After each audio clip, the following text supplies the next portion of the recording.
objektif kita kali ni supaya mereka ni merasai rukun Islam yang kelima dan juga pembelajaran yang lebih terbaik, insya-Allah.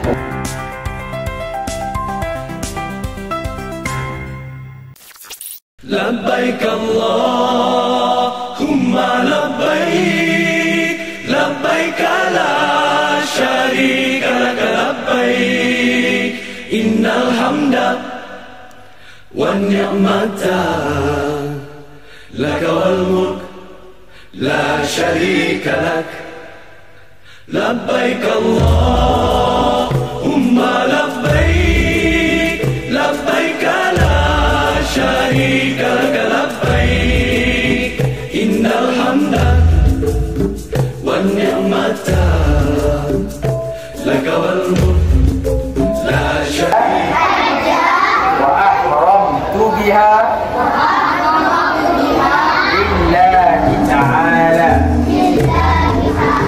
Pergi haji artinya menuju Allah yang esa, membawa hati dan diri yang hina, memberi hadiah kepada Allah. Berhati-hatilah menghadapnya. Setiap hamba pergi haji dengan segala yang baik, hati yang baik, akhlak yang baik, harta yang halal, hati yang bersih, niat yang suci, amal mulia. Pergi haji, ilmu tentangnya mestilah ada, agar syarat dan rukun tepat sempurna, sah dan batalnya dapat dijaga, agar amalan hajinya tidak sia-sia. Tata tertib dan akhlak kenalah jaga, buatlah dengan tenang serta tawadu, sabar dan tolak ansur mestilah ada. Jangan berkasar merempuh manusia. Labbaik Allahumma labbaik, labbaik la syarika lak labbaik. Tawaf haji. Tawaf haji. Kerana Allah Ta'ala. Setiap hamba pergi haji dengan segala yang baik, hati yang baik, akhlak yang baik, harta yang halal, hati yang bersih, niat yang suci, amal mulia.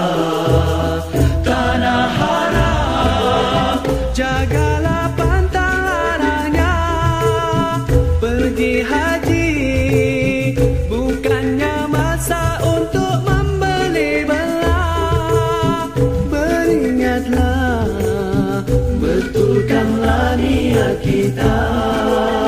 Moga-moga haji kita diterima.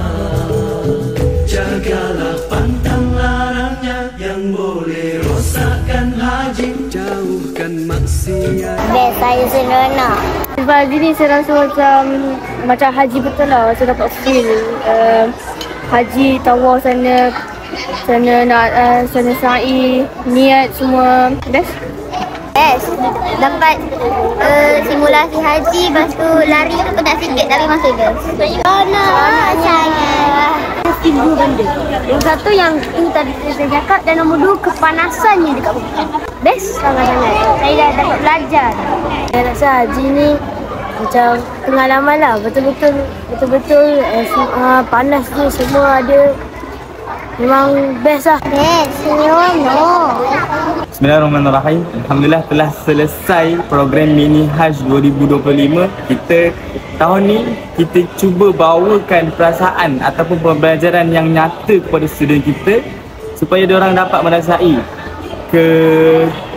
kesesakan yang berada di Kaabah. Diorang melontar, diorang sama-sama merasai berada di Arafah bersama-sama, diorang berada di Mina. Kita cuba nyatakan apa yang diorang belajar ke dalam satu pembelajaran yang lebih kondusif, pembelajaran yang lebih nyata.